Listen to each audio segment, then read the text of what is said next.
Ladies and gentlemen, the Palace Press Officer, Undersecretary Claire Castro.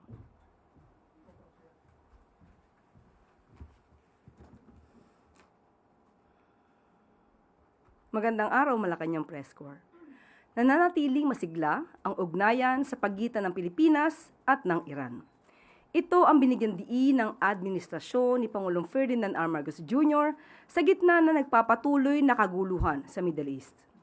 Ayon sa Department of Foreign Affairs, sa pangunguna ni Secretary Tez Lazaro, tiniyak ni Iranian Foreign Minister His Excellency Seyed Abbas Araghchi ang ligtas at mapayapang pagdaan ng Philippine-flagged vessels, energy sources at lahat ng mga Pinoy sa Strait of Hormuz. Malaking bagay ito para sa Pilipinas dahil masisiguro nito ang kaligtasan ng mga Pinoy na dadaan sa lagusan at mapapanatili rin nito ang kasiguruhan sa supply ng enerhiya sa bansa. Matitiyak din ito ang tuloy-tuloy na delivery ng langis at fertilizer supplies sa Pilipinas. Sa gitna ng kaguluhan, nananatili pa ring on top of the situation ang pamahalaan upang masiguro ang kapakanan ng taumbayan. Makakaasa po ang bawat isa na ang Pangulo ay mangunguna sa lahat ng mga hakbang upang mapanatili ang supply ng langis sa bansa.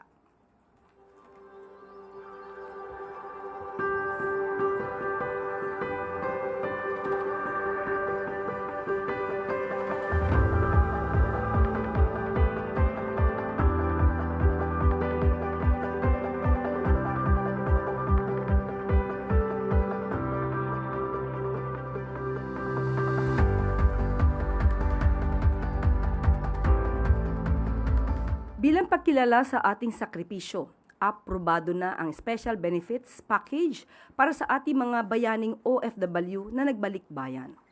Ito'y alinsunod sa utos ni Pangulong Ferdinand R. Marcos Jr. na ilapit mismo ang tulong ng buong pamahalaan sa mga kababayan natin na kinakailangang umuwi dahil sa gulo sa Middle East. Sa ilalim ng specialty package ng pag-ibig, maaari nang ma-access ng mga kwalipikadong OFW ang kanilang pag-ibig savings kung kakailanganin.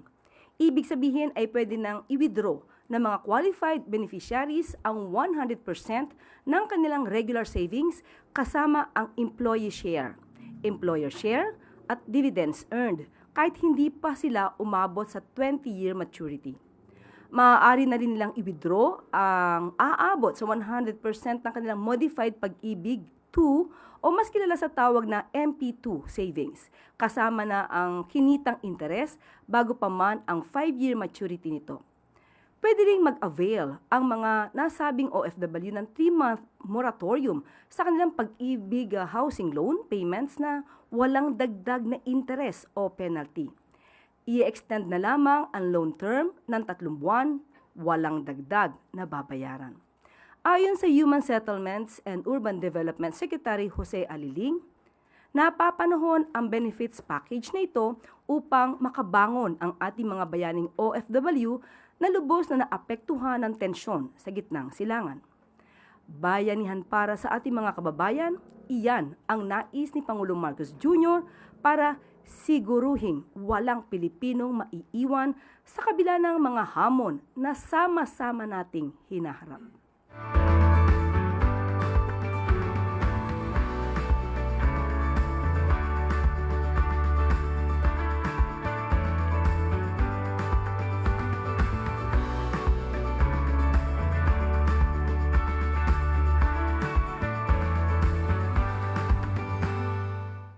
At maaari na po akong tumugon sa inyong mga katanungan. Unang tanong mula kay Chloe Hofana, Business World. Good afternoon, Yusek. May we just get an update po sa DBCC meeting last week? Yes po, nagkaroon na po ng meeting ang DBCC at nagkaroon po sila ng pag-uusap at inassess po ang implication ng mga ng rising global oil prices at in-evaluate ang possible policy responses. Kasama na po rito ang measures on fuel excise taxes nito pong nakaraang Holy Week. At nag-formulate na po sila ng kanilang rekomendasyon at magkakaroon po sila ng meeting tomorrow with the President para isubmit po itong recommendations na ito for his approval. May we just get po a detailed list ng recommendations ng DBCC? Bukas na po, matapos po ng meeting. So, can we say, Yusek, na possibly tomorrow meron na pong decision si President regarding sa emergency powers niya? Isasubmit po kasi ang recommendation, so malamang meron po kung makikita po niya na tama ang rekomendasyon at naaayon at para sa bayan at para sa bansa natin. Ito naman po ay mabilisang aapruban ng Pangulo. Thank you. Sunod na tanong mula kay Christian Bascones, PRTV. Yusek, sinabi ni Pangulo last time na nothing is off the table. Kabilang na po dyan yung pag-repeal or pag-amend ng oil deregulation law. Ngayon po, ano pong update?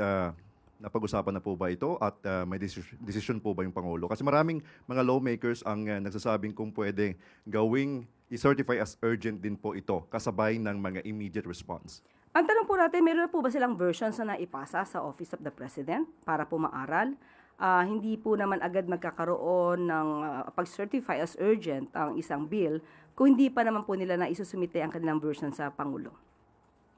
Yung version po ni Senate President Tito Soto po ba, natanggap na po ba ng Pangulo? Wala pa pong ibinibigay sa atin na detalye patungkol po dyan. Siguro po kapag mayroon na, agad naman pong kikilos ang ating Pangulo.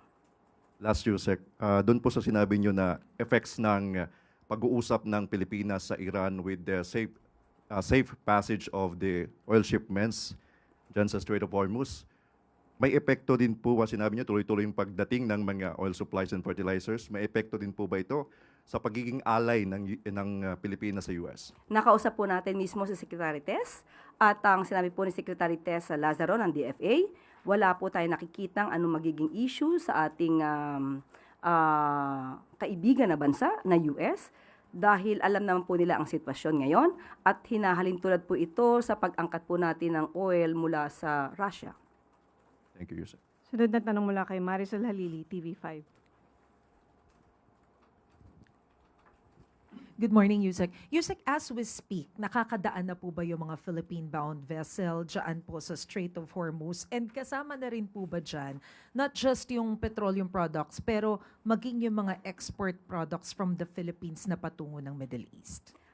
Opo, kasi po, ang sinabi po sa atin dito, of course, pag sinabi po natin na pwedeng dumaan, lahat po ng Philippine products or PH-bound goods, ay ito po ay mapapakinabangan po natin. Sa ngayon po, ayon po kay Secretary Tess Lazaro, nag-request po sila na makaraan po ang Philippine flag bulk carriers with Filipino seafarers to pass the Strait of Hormuz nung Friday po. At sa ngayon po ay aalamin po ni Secretary Tess Lazaro kung ano na po ang nangyari at ano yung response ng Tehran and Marina authorities.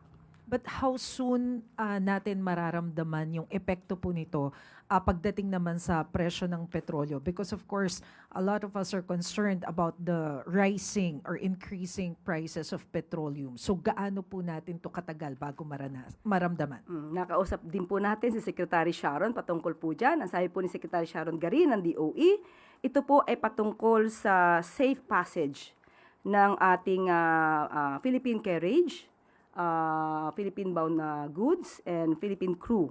So, hindi po pinag-uusapan dito ang halaga. Ang pinag-uusapan po dito ay yung patuloy na supply ng produktong petrolyo sa ating bansa. So for now, ang na-secure lamang po natin ay yung enough supply. So because of the opening of Strait of Hormuz for the Philippines, gaano katagal po yung pwedeng madagdag sa ating inventaryo? Ayan po ang alamin po natin. Dahil mamaya po ay magkakaroon ng meeting. Alauna po with Secretary Sharon Garin. Thank you, Yusek. Sunod na tanong mula kay Tristan Nandalo, Newswatch Plus. Hi, Yusek. Good afternoon. Follow-up lang din po doon sa Philippines and Iran safe passage deal. While the government and some lawmakers are calling it a diplomatic win, but you know there are critics also who would argue that yung dina-downplay po yung impact nitong nangyaring diplomatic effort ng government. Ang sabi po ng iba, wala naman daw po talagang barko ang Pilipinas sa Strait of Hormuz and ang kumukuha tayo ng oil sa Singapore and Korea. So for those po, anong response ng Malacanang sa ganun?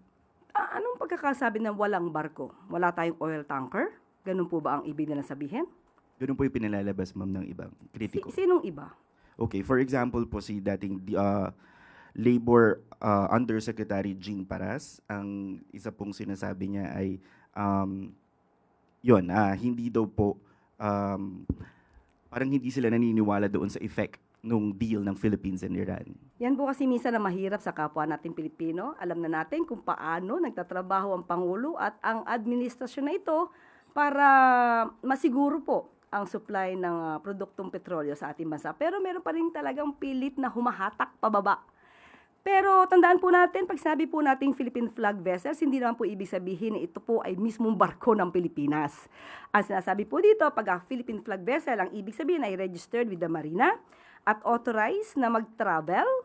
At ito'y kinakailangan na pag-aari, kontrolado, o at least na chartered by Filipino citizens or corporations with at least 60% of capital owned by Filipinos. Of course, subject to Philippine laws on safety and labor. Hindi po yun technical or literally barko ng Pilipinas. Next question mula kay Ivan Mayri ng GMA News. Yusek, habang nananatili pong uncertain ang sitwasyon ng ating supply, fuel supply, maraming proposals ang finofloat, among them the imposition of purchase limits. Si Congressman Ridon, ang sinabi po niya, mas magandang gawin itong purchase limits sa halip na mag-rationing. Where does the palace stand on this proposal? Yan pong suggestion, sabi po natin, lahat po ng suggestion ay maaari pong ikonsidera ng administrasyon. Pero yung sinasabi po niya na si Congressman Ridon, mamaya po ay itatalakay natin yan with Secretary Sharon Garin. Yusek, may scheduled attendance si Pangulong Marcos kanina sa isang event with returning OFWs but he skipped the event. Is the President well? Kumusta po siya? Definitely. Mamaya po ay magkakaroon po siya, naunahan mo na ako, may bibigay pa naman akong good news, magkakaroon po mamaya ng oath-taking with the vice mayors. So, meron po siyang event. So there's no truth to talks about the president being ill. Kanino po ba galing? May mga social media posts po raising questions about the president's health. Tayo naman po ay mainstream media. Siguro mas mangingibabaw dapat ang mainstream media kaysa sa mga SOCMED na walang basihan. So wag po tayo masyado maniwala. Ang dami-dami pong fake news. Pati po ako ay binibiktima ng fake news. Which is precisely why I'm asking, ma'am, kung ano po yung state of health ng Pangulo. Maayos po siya. Mamaya po, maaari niyo po siguro malaman at baka kayo ay maimbitahan sa oath-taking mamaya po. Thank you. Sunod na tanong mula kay Katrina Domingo, ABS-CBN. Good afternoon, Undersecretary. As earlier discussed, yung oil excise tax, papataw lang po siya doon sa mga papasok pa lang na supply ng oil. So, with regard naman po doon sa mga langis na nandito na already sa bansa, a DOE circular mentioned na of the total price of either gasoline or diesel, ang napupunta daw po sa gobyerno is between 22 and 29%. On top of that, may sinisingil pa po na risk cost for these products. How feasible is it for the government to reduce the percentage that it earns from oil products para po mas mabilis and mas diretsyong maramdaman yung pagbaba ng fuel? Okay, masyado malalim ang tanong ni Ms. Katrina. Kaya with that, lahat po ng ganyang katanungan ay tinatanong din po mismo natin kay Secretary Sharon Garin. Ayon po kay Secretary Sharon Garin, ang premium cost po, ang nagdidikta po nito ay international traders and suppliers. So, wala pong authority ang government na slash po ito. So, yun po. Ma'am, but as for the taxes, sabi po kasi dun sa DOE circular, for diesel, 22% goes to tax. For gasoline, 29% po ang napupunta sa excise tax, value-added tax, other taxes from the government. How feasible is it for the government na ibaba yung percentage nung kinikita nila from these petroleum products? Take for example, 0 or half of these amounts para mas diretso pong maramdaman ng middle class or ng mas mahihirap na Pilipino yung pagbaba. Okay, tandaan po natin, mamaya magkakaroon po ng meeting with Secretary Sharon Garin at ang DBCC po ay magkaroon din po ng meeting tomorrow with the President. So, tandaan din po natin, ang tax ay lifeblood of the government. So dapat natin balansihin po lahat. Ma'am, last question from me. Ano pong proyekto or policies or programs or expenditures yung willing scale down ng gobyerno para mas lumiit po yung requirements natin for funding? Okay, muli. Hindi po natin agad masasagot yan dahil bukas po magkakaroon po ng meeting ang DBCC, magkakaroon din po ng meeting ang Uplift, at mamaya po makakasama po natin si Secretary Sharon Garin. So most probably by tomorrow, makakapagbigay ako sa inyong mga detalye patungkol po dyan. Sunod na tanong mula kay Eileen Taliping, Abante Tonight.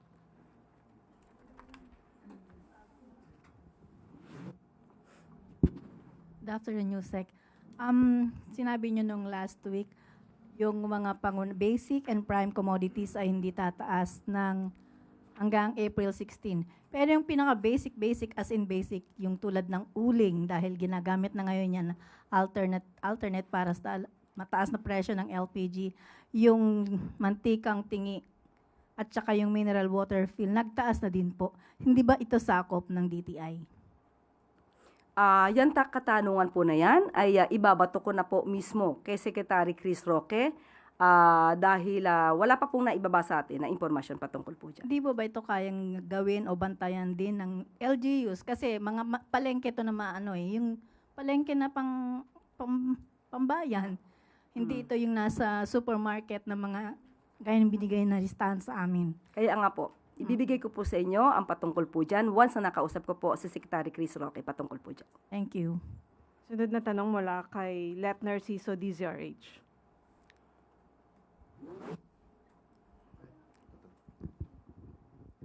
Yusek, ang Senado at ang Kamara kasado ng bumalangkas ng Bayanihan 3 measure katulad ng ipinatupad noong COVID pandemic. Para daw sa agaran at pangmatagalang solusyon dito sa epekto ng patuloy na pagtaas ng presyo ng langis. Sinusuportahan po ba ng Pangulo itong hakbang na ito? Katulad po sinabi natin, kailangan po di makita natin kung ano po yung pinakadetalye ng bill. At lahat po na maaari makatulong sa ating mga kababayan, yan naman po ay tutugunan at sasang-ayunan ng ating Pangulo. Pero may mga nangyayari bang konsultasyon, halimbawa through PLLO at sa legislative para mas mapabilis or kung may inputs ang executive na dapat maisama doon sa bill? Sa ngayon po ay iniintay lang po natin kung ano ba yung mga version nila. Kasi mabilisan dapat ito. Mas maganda po kung mas mapapabilis nila para po mapag-aralan maaga, para po ma-implement sa pinakamabilis sa pagkakataon. Sunod na tanong mula kay Sammy Denilla, Business Mirror. Good afternoon. Follow-up lang po dun sa tanong ni Ms. Let. Bali, yung Bayanihan 3 po ba, kasama po siya sa i-discuss ng Uplift Uplift Committee bukas? I-remind ko po, kasi maganda pong pag-usapan po talaga yan. Kaya lang sabi po natin, sa ngayon po, wala po tayong update kung meron silang version na naibigay sa Pangulo. Pero sabi nga natin, lahat ng suggestion nila ay open ang Pangulo para pag-aralan. Bali, clarify ko lang, hindi pa po siya nadi-discuss ng economic managers kung anong potential impact at saka kung saan pwedeng kunin yung funding for that Bayanihan 3 bill. Sa ngayon po, katulad ng pag-meeting namin kanina, pinag-uusapan po talaga ay supply ng oil, ang presyo ng produktong petrolyo, paano pa yung mga ayuda na maibibigay sa ating mga kababayan, sa mga magsasaka. So, dun po sa ngayon, ang tutok ng ating pamahalaan. Last na lang for my part, ma'am. Yung ano po kaya yung pwedeng topic na pag-uusapan ng Uplift Committee tomorrow? Sabi po ni Secretary Tess Lazaro, pag-uusapan po nila yung naging meeting nila with Iran, sa bansang Iran. So, baka ibibigay po niya marahil ang detalye patungkol po dito. May kasama po kaya doon yung projections ng kung magiging extended pa po yung Middle East crisis? Kung, again? Economic projections, kung ma-extend po yung Middle East crisis. Middle East crisis. Hanggat hindi po natatapos yung gulo sa Middle East, may crisis sa Middle East. So definitely, kung ano pa yung pwedeng gawin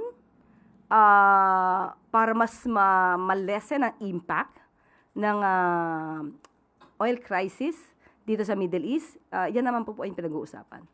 Thank you po. Sunod na tanong mula kay Ivy Reyes, Bilyonaryo. Hi, Yusek. Good afternoon po. Yusek, yung mandate po ng ICI said it should prioritize infrastructure projects and flood control projects within the last 10 years. Kasama po ba yun sa final report ng ICI considering na hindi pa po siya public document, hindi pa open po? Mas maganda po siguro kung maitatanong niyo po mismo, nagbibigay tayong respeto sa Ombudsman at saka sa DOJ kung saan po isinimite ang report ng ICI. But since naipasa na po sa OP, nakita po ba ng Pangulo na kasama ito sa report nila? Wala tayong masasabi dahil binibigyan po natin ng respeto ang Ombudsman at ang DOJ. Kung kinakailangan nilang magsalita patungkol po dito, sila na po ang binibigyan ng authority to tell something about that. Sunod na tanong mula kay Tristan Nadalo, Newswatch Plus. Yusek, follow-up lang din po doon sa ICI report because Senator Amy Marcos is calling for the full release of the ICI final report. Sabi niya po, full transparency is the only way for the ICI and maybe this administration to redeem themselves in the dismal handling of the flood control mess. To sum it up, sabi niya po, nag-imbestiga, nasaan ang report na April Fools na nahudas pa. So will Malacanang support full disclosure po of the final report? Sino ba ang nanghudas? Sino ba ang nanloko? Sana po, kung ang isang tao ay talagang laban sa korupsyon, sana consistent sa pagbatikos dito at pagpuna, hindi lamang sa panahon ni Pangulong Marcos Jr., kundi nakaraang administrasyon. Babalik natin sa kanila yan, ang ghost projects as early as 2020 na walang nangyaring malawak ang pag-iimbestiga. Ang tanong natin, nag-ingay ba sila? Hindi ba ang Pangulong Marcos lamang? 2025 ang siyang nag-utos na imbestigahan ang kalat na ito na mukhang namana pa noong nakarang administrasyon.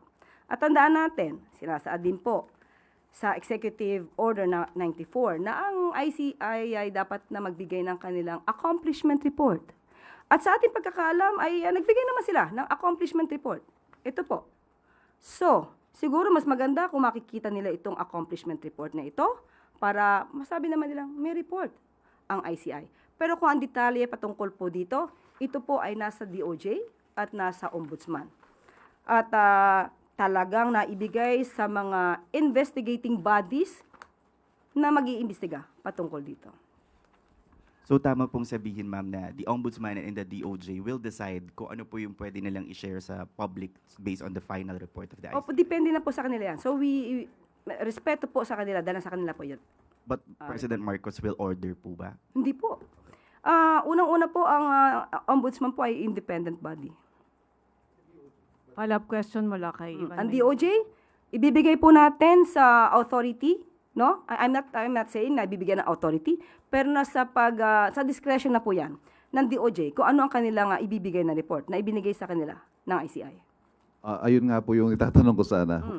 To reiterate Tristan's question, will the President endorse the full disclosure of the ICI report, DOJ being under the executive? Nasa DOJ na po 'yan. Nasa discretion po nila 'yan. Okay. Ma'am, sorry, last. Balikan ko lang po yung tungkol sa Iran and the Philippines agreement to allow safe passage sa Strait of Hormuz. Ma'am, how exactly will that improve the supply situation of petroleum in the country? Kasi po parang, like Tristan said, it's a diplomatic win. Yes, I think we can all agree on that. But the bottom line is, ang concern po ng tao, una, presyo. Kung hindi pa po ma-improve ang presyo, how exactly will that improve supply? Una-una po, nagiging problema ang hindi pag-allow na makaraan sa Strait of Hormuz. At yan po, kapag hindi po nadaanan, alam po natin na mahirapan tayo makakuha ng supply. So kung tayo po ay nabigyan na ng pagkakataon na makadaan ng walang restriction at walang pagpigil, alam natin ang epekto nito. Mas madali, mas mabilis na makakakuha ng supply ng petrolyo. Ma'am, how exactly does that work? May ano ho ba? Parang may toll plaza? May toll gate ba? Oh, may Pilipino ba dyan? Pilipinas ba papunta yan? Paraanin. How does that work? So definitely, bago lumabas yan, kasi meron nga tayong Terran and Marina authorities, makikipag-ugnayan po yan para malaman nila kung ano yung Philippine flag vessel na dadaan. Numbers kung sa ngayon po 50 days ang supply ng fuel natin Meron ho ba tayong datos kung ilang araw ang pwedeng idagdag ng agreement na ito sa supply situation ng bansa? Ulitin natin, mamaya pong alauna, makakasama po natin si Secretary Sharon Garin para sa mas detalyeng report patungkol po dyan. Salamat po. Huling tanong mula kay Marisol Alili, TV5. Ma'am, quick follow-up lang dun sa ICI. May nabanggit po kasi kanina si Mayor Magalong na may natatanggap pa rin daw po siyang mga information na until now, meron pa rin daw ilang mga personnel ng ICI yung hindi pa rin daw nabibigyan ng sweldo hanggang ngayon. Any comment po? Ang budget po ay matagal na nasa ICI. Hindi na po hawak ng Office of the President kung na mapapasweldo ba o hindi napapasweldo ang mga ICI workers. Nasa kamay na po yan sa pamumuno po ng ICI. So mas maganda po yan, siguro bigyan natin ng konting legal advice. Kung meron po silang hindi na pagkakasunduan, syempre unang-una po kausapin muna yung liderato. At kung hindi tumutugon, ayaw man natin gawin to, pero pagka legal na proseso, magbigay ng demand letter. Pero I doubt na hindi makikipag-ugnayan si Justice Reyes patungkol po dyan. Nandyan po sa kanila ang budget. Thank you, sir. Wala nang tanong mula sa MPC. Balik sa iyo, Claire. Maraming salamat. Pangulong Ferdinand R. Marcos Jr. ipinag-utos ang paggamit ng Pilipinong pangalan para sa 131 isla at bahura sa Kalayaan Island Group na matatagpuan sa Palawan at West Philippine Sea. Noong March 26, nilagdaan ni Pangulong Marcos Jr. ang Executive Order No. 111 na siyang nagpapatibay sa pamamahala at pagpapahalaga ng ating bansa sa ating mga nasasakupan. Ang nais ng Pangulo, tawagin sa sariling pangalan ang mga teritoryo ng Pilipinas para isulong ang ating pagkakakilanlan. Isa itong hakbang na naaayon sa existing maritime laws and policies at nakabase sa rekomendasyon ng National Maritime Council upang isulong ang soberanya ng Pilipinas, isang bagay na buong pusong pinagtatanggol ng pamahalaan. Ipinag-uutos din ng nasabing EO sa National Mapping and Resource Information Authority ang paggawa ng mga bagong mapa at chart na nagpapakita ng mga opisyal na pangalan. Bukod dito, gagamitin na rin ang mga opisyal na pangalan sa pagtuturo sa mga paaralan sa ilalim ng DepEd, CHED at TESDA at maging sa mga opisyal na dokumento at komunikasyon ng lahat ng mga ahensya ng gobyerno. Nananatiling matibay ang paninindigan ng pamahalaan na ipaglaban ang ating mga nasasakupan gamit ang payapa at wastong pamamaraan. Sa atin, sa bawat Pilipino, ang West Philippine Sea at mga kapuluan ng kalayaan sa Palawan. Naway maging hakbang ito tungo sa mas malawak na pagsulong ng ating pagkakakilanlan bilang nagkakaisang bayan.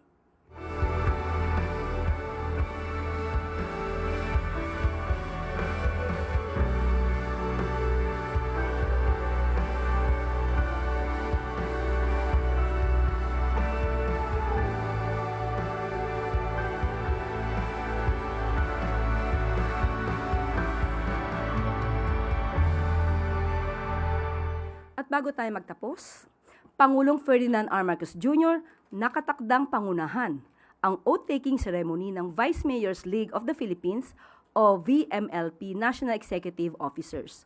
Aabot sa mahigit 40 Vice Mayor ang nakatakdang manumpa kay Pangulong Marcos Jr. mamayang hapon sa Malacanang bilang mga bagong halal na opisyal ng VMLP.